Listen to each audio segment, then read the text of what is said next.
Hey there, crazy kids! I am the GoodOldGamer, and welcome back to the Stanley Parable. We're continuing on where we left off before. Last time we went through the game as intended by the narrator. This time we are going to annoy the narrator by doing other things. For the funsies. And there's still that screen tearing, which is All of annoying. his co-workers were gone. What could it mean? Stanley decided to go to the meeting room. Perhaps he had simply missed a memo. Uh-huh. No matter how hard Stanley looked, he couldn't find a trace of his co-workers.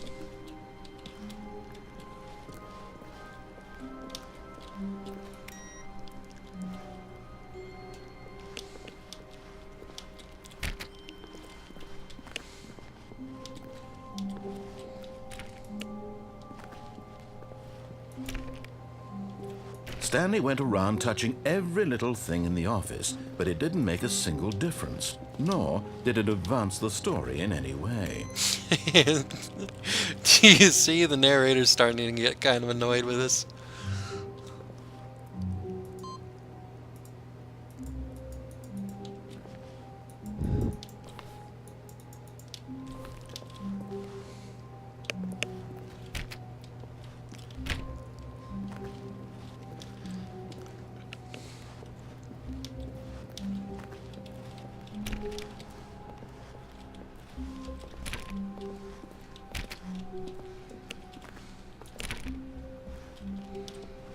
When Stanley came to a set of 2 open doors, he entered the door on his left. Oh, did he? Nope. This was not the correct way to the meeting room, and Stanley knew it perfectly well. Perhaps he wanted to stop by the employee lounge first, just to admire it.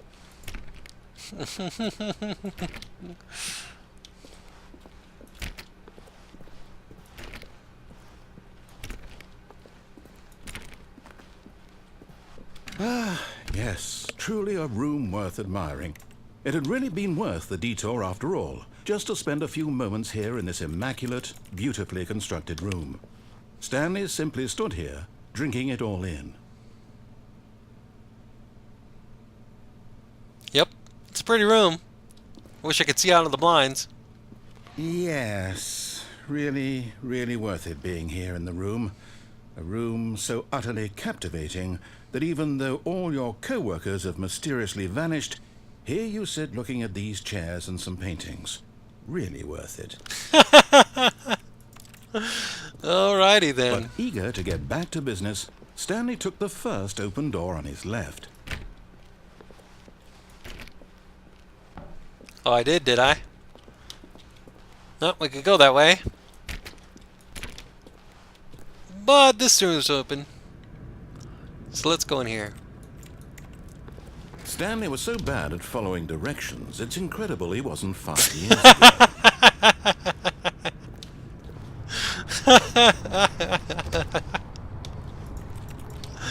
Oh, damn.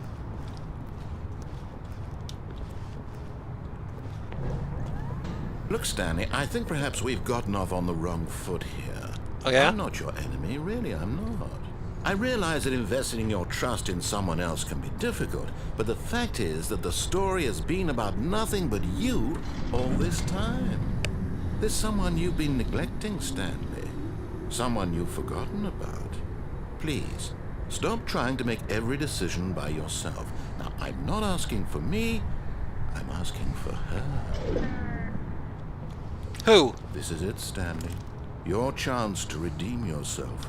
To put your work aside. To let her back into your life. She's been waiting.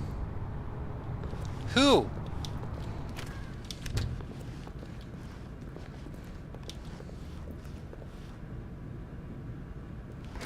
Hello? Uh-oh. That's her, Stanley. You need to be the one to do this. To reach out to her. If you can truly place your faith in another, then pick up the phone.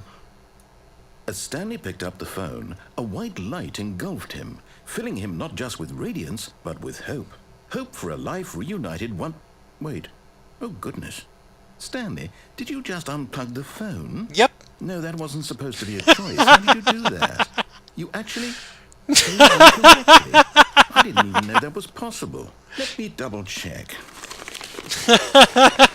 No, it's definitely here, clear as day. Stanley picks up the phone. He's taken to his apartment where he finds his wife, and the two pledge themselves to one another. Music comes in, fade to white, roll credits. Not picking up the phone is actually somehow an incorrect course of action. How is that even possible? None of these decisions were supposed to mean anything. Yep. I don't understand. How on earth are you making meaningful choices? What did you... Wait a second. Did I just see... No, that's not possible. I can't believe it. How had I not noticed it sooner? You're not Stanley. You're a real person. I can't believe I was so mistaken. This is why you've been able to make correct and incorrect choices. And to think I've been letting you run around in this game for so long. If you'd made any more wrong choices, you might have negated it entirely. It's as though you completely ignored even the most basic safety protocol for real-world decision-making. Or did you not grasp the severity of the situation? Well, I won't have that kind of risk on my watch. I'm going to stop the game for a moment so we can educate you properly on safe decision-making in the real world. Please observe this helpful instructional video. Okay. This is interesting. It's the best part of being a real person, but if used incorrectly can also be the most dangerous. For example, in this scenario, a hypothetical real person named Stephen has a choice. He could spend years helping improve the quality of life for citizens of impoverished third world nations. Or he could systematically set fire to every orphan living in a 30-kilometer radius of his house. Which choice would you make? Remember that unlike here, the real world makes sense, and at no time should you make a choice that does not conform to rational logic. If you find yourself speaking with a person who does not make sense, in all likelihood, that person is not real. Allow the person to finish their thought, then provide an excuse why you cannot continue talking. Turn to a partner and practice saying, "My goodness, is it 4:30? I'm supposed to be having a back, sack, and crack."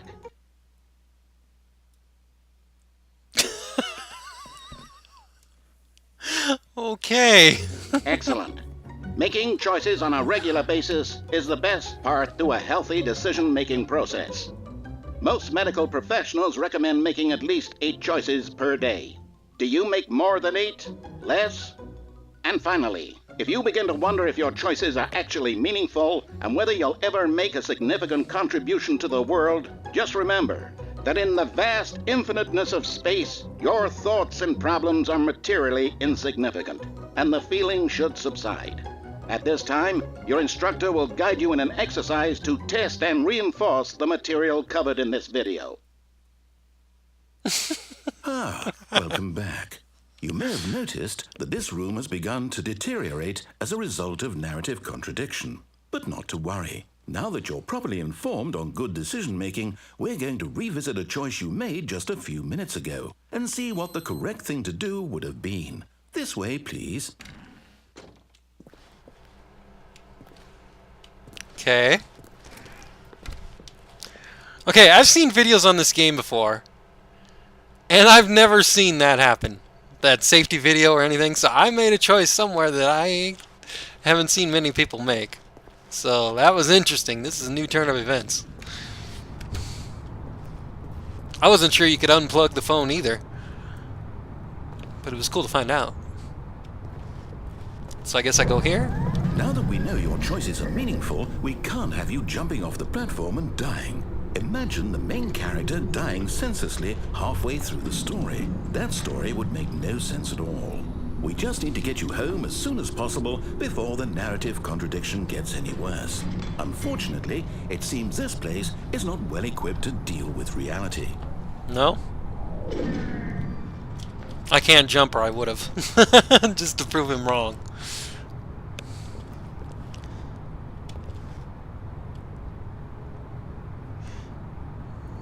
Okay.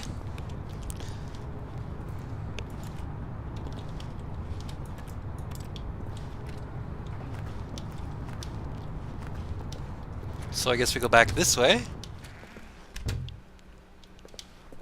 Right.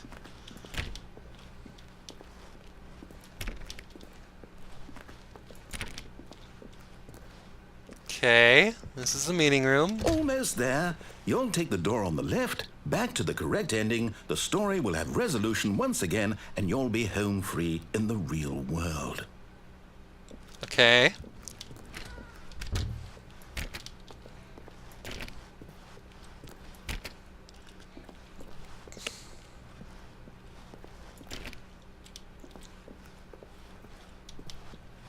Now remember, all you need to do is behave exactly as Stanley would.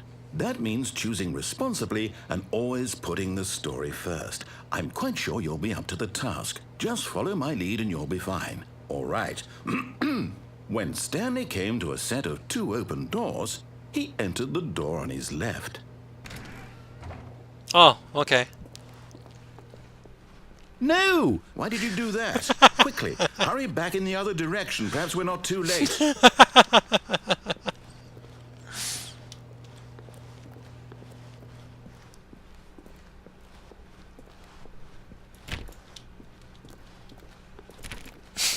I like how this game changes based on choices you make.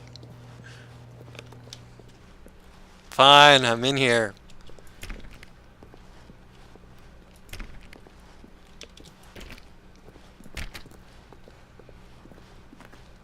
Oh, it's ruined. I can't believe after everything we talked about, my story, you've destroyed my work. Why? For what? What did you get out of that? What did you think was so special about seeing the game undone, left here like so much garbage? It's worthless now. And what am I supposed to do? Even if there were a way to continue, would it be worth it? To know that my story is now incorrect? How can I go back to that? I can't erase that knowledge. I'll have to live with it forever, reliving its impossibility forever. I couldn't live that way. Is it better to shut the game down entirely? To willingly destroy all of my work? I don't know. What's the answer? What do I do? What do I do? What do I... No, I have to. I have to shut the game down. I have to. I have to. Uh-oh.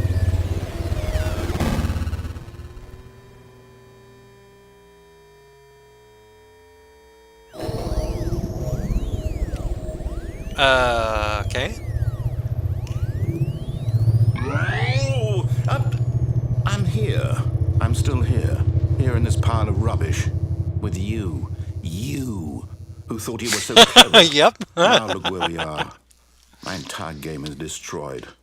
It was the only thing in the world that was mine, and you've run it into the ground. Yep. What, did you think that would be funny? Yep. You just had to see? Yeah. Didn't I impress upon you how important it was to be like Stanley? No, not really. He actually knows how to do what I tell him to. He understands that if I say to do something, there's a damn good reason for it. That thought hadn't even occurred to you, had it? Nope. That there's a world outside of you?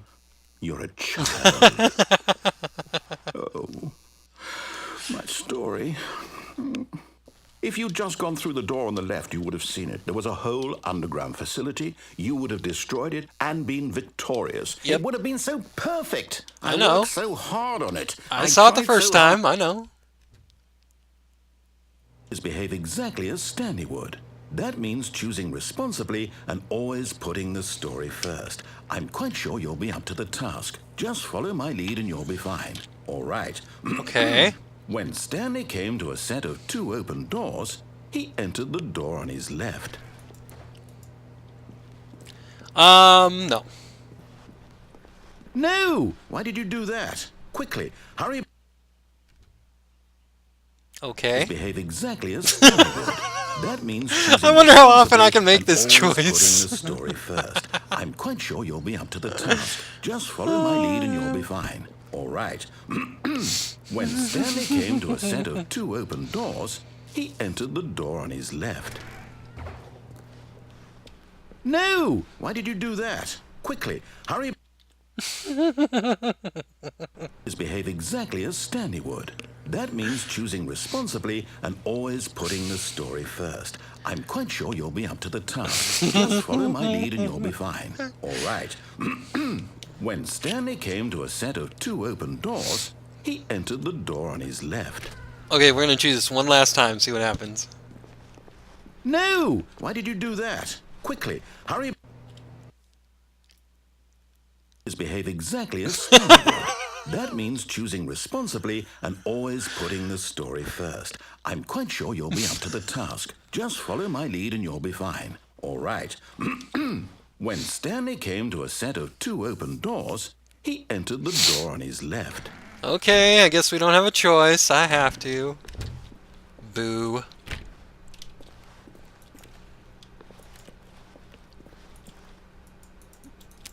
No fair game. Yet there was not a single person here either. Feeling a wave of disbelief, Stanley decided to go up to his boss's office, hoping he might find an answer there.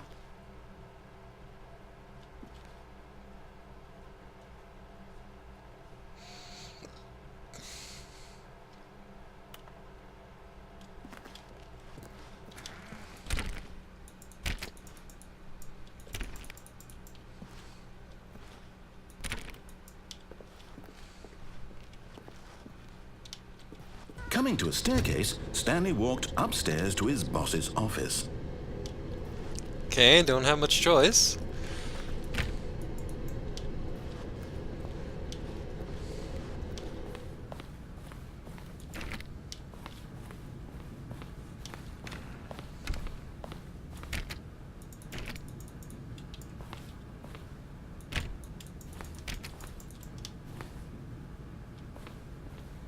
What? This is different. This is not his office. Stepping inside his manager's office, Stanley was once again stunned to discover not an indication of any human life. Shocked, unraveled, Stanley wondered in disbelief who orchestrated this, until he saw the door with a voice receiver next to it. Surely behind this door lay all the answers to his questions. And beyond all probability, he knew the passcode. He had seen it on his boss's computer just last week. Night Shark 115. Was this the code to open the door? Would it still work? There was only one way to find out. Stanley had been trained never to speak up, but now he would draw from within himself the courage to face the unknown. He drew a sharp breath and then spoke the code.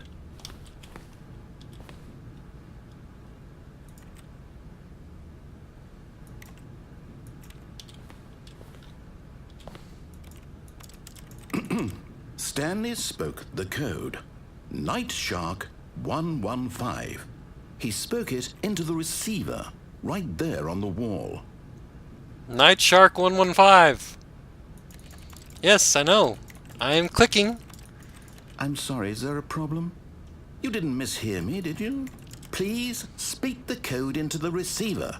Otherwise we can't get on with the story. This is a crucial step. Shark 9115. Okay, fine, you're not gonna do it, but you know what? It's pretty humiliating to bring you this far, only for you to suddenly decide you have better things to do. I asked you for this one single thing, for your respect. The kind of respect Stanley shows for his choices. He knows what it means I to can't take a story do it. seriously. If you didn't I'm want to see clicking what I all had to over show this. you, then why did you come here? You had a choice, you know. You could have gone through the door on the right. You could have done whatever the hell you wanted over there. Why did you come this way? Speak. Say something to me. Explain yourself, you coward. When Stanley came to a set of he entered the door on his left. What is going on now? Stanley? Hello? Are you... Is everything okay? I'm sitting on top of this. I need you to make a choice. I need you to walk through the door. Well, there's Are Stanley. you listening to me? Can you hear me? Is everything all right? Stanley, this is important. The story needs you. It needs you to make a decision. It cannot exist without you. Do you understand me?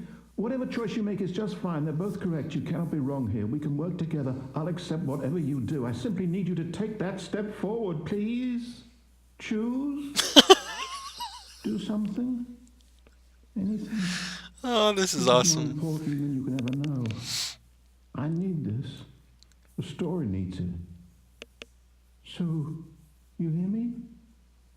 Are you there? You listening to this? Stanley, are you there? Okay. It's okay, I can wait. You need time to decide. time to make sure your choice is correct. That is the best choice.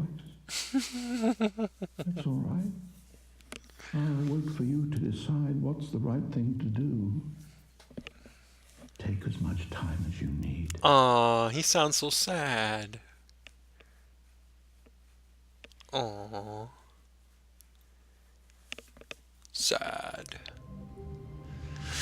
Alright, well, that's it for this run of the game where we did everything the narrator didn't want us to do. Quite hilarious. And now we will try out some other random things. Thanks for watching, boys and girls. I am the Good Old Gamer. This has been the Stanley Parable. Stay tuned for more next time. Bye-bye for now.